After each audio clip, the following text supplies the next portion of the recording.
I woke from a splitting headache to find a fat, greasy face looming over me. That was Derek, my stepmother's cousin. He thought he had won.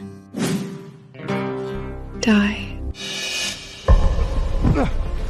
I reached for the sharp stone hidden under my pillow, aimed at his temple, and struck with all my might. He didn't even have time to cry out. He collapsed, eyes wide open, dead. I did not panic. During those 7 years as an unwanted guest in that monastery outside Rome, I had learned one thing. In this world, it was kill or be killed. Voices came from outside the door. It was Gertrude, my stepmother's aunt, accompanying Madame Frances. Madame Frances served my grandmother and had been sent to bring me back to our family estate in Rome. The door was pushed open, and the smell of blood rushed out.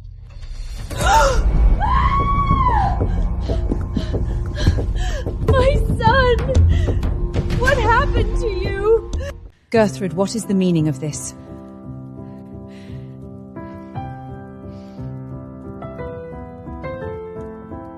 My lady's reputation must not be tarnished. I lay on the couch with my eyes closed, pretending to be unconscious. I had my story ready.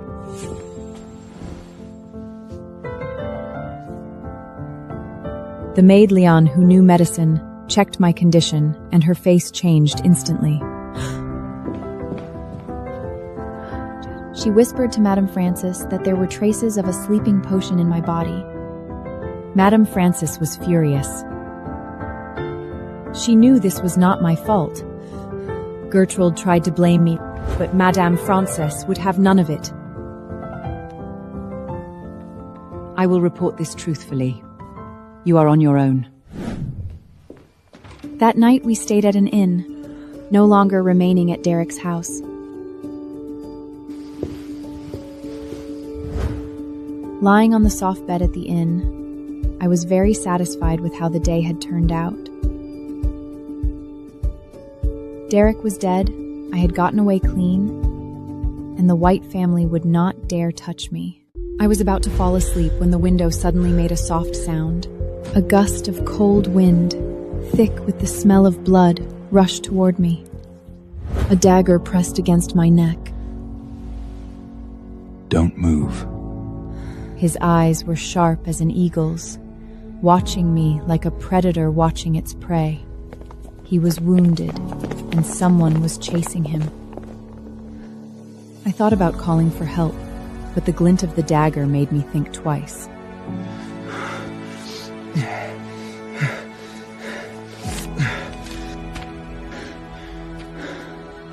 Get me the medicine on this prescription.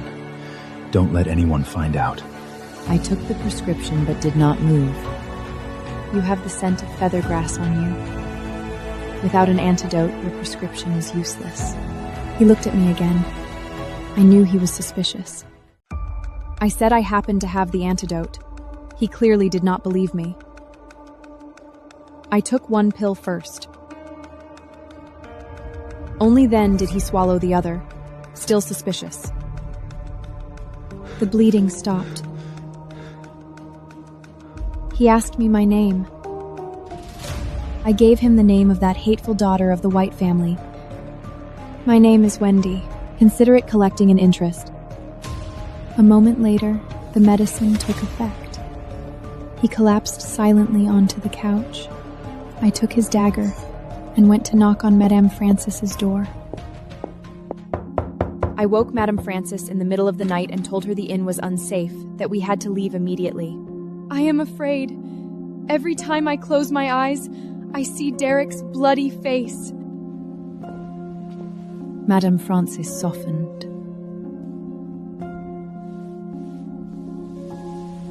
We set off in the middle of the night and returned to Rome ahead of schedule.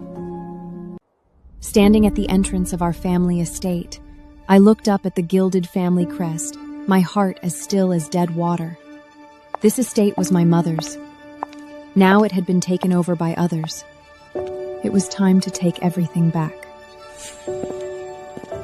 But I was stopped before I could even enter.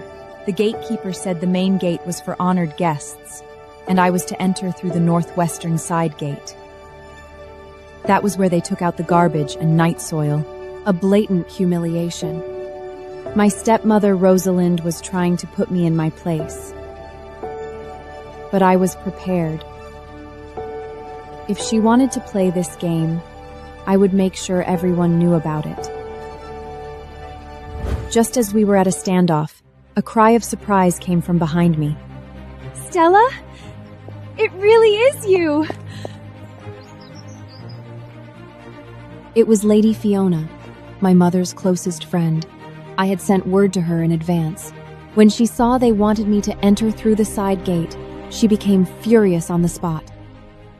You want Stella to enter through the side gate, trampling on the legitimate daughter like this? Then don't set foot in this house at all. She took me by the hand without another word and led me to her carriage. Sitting in the carriage, I let out a long breath. 7 years ago, my mother died tragically, and I was sent away, alone and helpless. Now I was back. I would make Rosalind beg me to return, with all due respect. Outside the carriage came the sound of bells. I lifted the curtain and glanced out. It was a carriage made of gilded wood, engraved with dragon patterns. Henry the Night King's carriage? What is he doing at the estate? Henry the Night King, Rome's famed warrior, known as the King of the Underworld.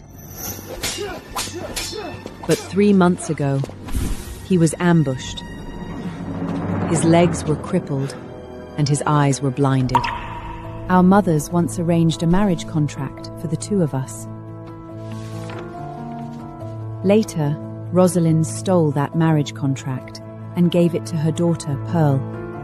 Now that the Night King was crippled, they remembered me. Just as I was thinking this, the curtain of that luxurious carriage was suddenly lifted, revealing a pair of gray-blue eyes. What eyes they were, like a demon crawling out of hell. But his face was perfect. Sharp brows, high nose, fierce and noble. Fiona quickly pulled the curtain down and warned me in a low voice not to stare. He has become violent since his injury. He once killed a dozen servants for no reason. Luckily, he is blind and cannot see you. I said nothing. I only knew that I needed this marriage. When we arrived at Fiona's house, she said she would make Rosalind kneel and come get me.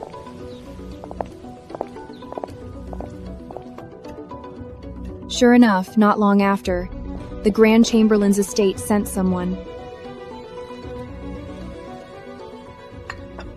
Rosalind came in person, and she brought a helper, Lady Beatrice.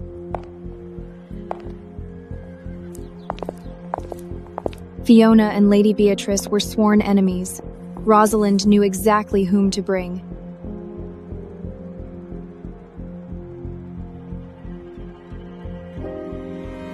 But I was not worried.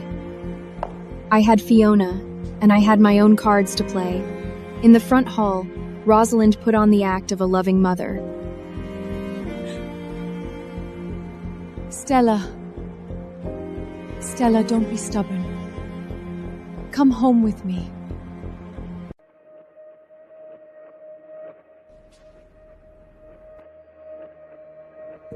I lowered my eyes and acted as timid and weak as I could.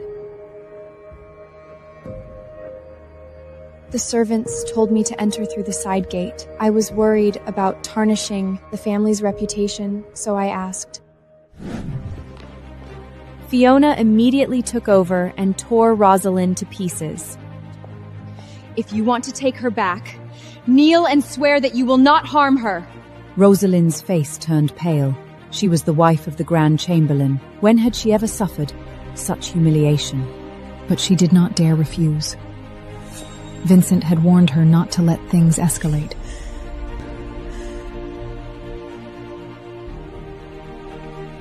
She knelt.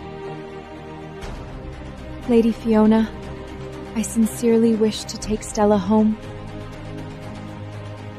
I looked at my kneeling stepmother, suppressing the satisfaction in my eyes. This kneeling was only the beginning.